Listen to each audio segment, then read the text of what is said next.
సూర్యుడు నాకు చంద్రుడు నీకు.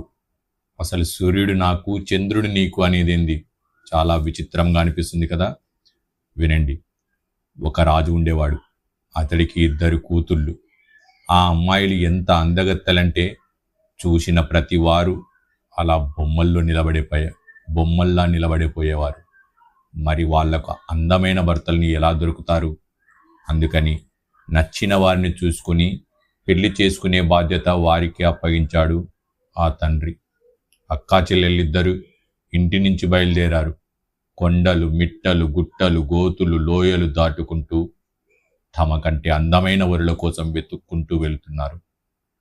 ఈ కథ ద్వారా ప్రకృతి తన ధర్మం పాటిస్తుందని, నిజమైన ప్రేమ ఫలిస్తుందని, అందం ప్రేమకున్న సంబంధం తెలుస్తుంది.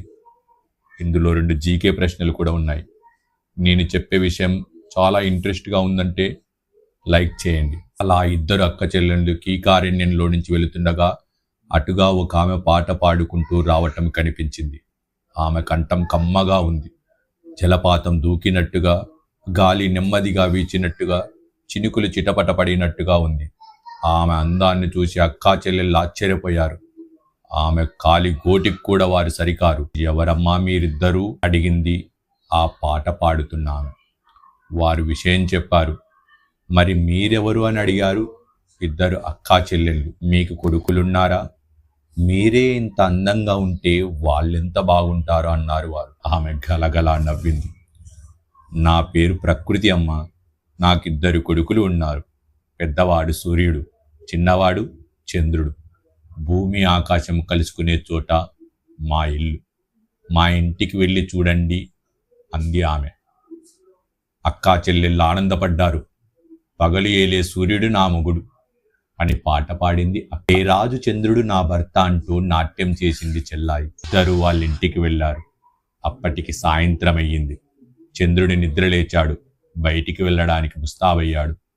అప్పుడే సూర్యుడి కిందికి వచ్చాడు. రథం దిగి 7 గుర్రాలను చావిట్లో కట్టేశాడు. ఇంట్లోకి వెళుతూ సూర్యుడు, బయటికి వెళుతూ చంద్రుడు ఎదురయ్యారు.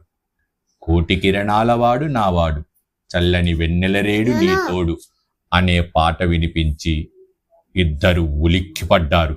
చూస్తే అక్కా చెల్లెళ్ళు కనిపించారు. చంద్రుడు తెల్లబోయాడు. సూర్యుడు కోపంతో ఎర్రబడ్డాడు. అంతా మీ ఇష్టమేనా అన్నాడు సూర్యుడు. ఎన్నుకోవడం పాడుకోవడం కూడానా అన్నాడు చంద్రుడు. మీకు అందగత్తలమని గర్వం అన్నారు 2 కలిసి. అక్కా చెల్లెళ్ళు కలవరపడ్డారు. లేదు లేదు, మీ గురించి విన్నాం, మనసు పడ్డాం అంటూ ప్రాధేయపడ్డారు. నేను ఆకాశంలోకి వెళ్ళకపోతే ఒక్క క్షణం గడవదు. నా వేడికి నీ అందమంతా మాడిపోతుంది. వెళ్ళు వెళ్ళు అంటూ సూర్యుడి ఇంట్లోకి వెళ్ళిపోయాడు. నేను 15 రోజులు పెరుగుతాను, 15 రోజులు తరుగుతాను. అమావాస్య నాడు మాయమైపోతాను. నాతో సుఖపడలేవంటూ చంద్రుడు వెళ్ళిపోయాడు. అక్కా చెల్లెళ్ళిద్దరూ పొర్లి పొర్లి ఏడ్చారు. ఆ కన్నీళ్లు కొలనుగా మారాయి. ఆ కొలనులో అలాగే ఏడుస్తూ ఆ అక్కా చెల్లెళ్ళు చివరికి మునిగిపోయారు. ప్రకృతి వచ్చి వాళ్ళ దుఃఖం చూసి చలించిపోయింది. మీ ప్రేమ చాలా గొప్పది, మీ ప్రేమ ఫలించే వరం ఇస్తున్నానంటూ దీవించింది ప్రకృతి. అంతే, అక్కా చెల్లెలిద్దరు పువ్వులుగా మారారు. అక్క కమలమైంది, చెల్లెలు కలువైంది. సూర్యుడు రాగానే అక్క కమలం వికసించేది. చంద్రుడు రాగానే చెల్లెలు కలువ ముఖం విప్పారేది.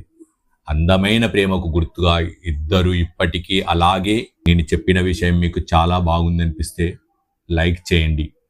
ఈ చెప్పిన 2 పుష్పాలు మన దేశానికి, మన రాష్ట్రానికి సంబంధం ఉంది. వాటిని కామెంట్ రూపంలో తెలియజేయండి. ధన్యవాదాలు.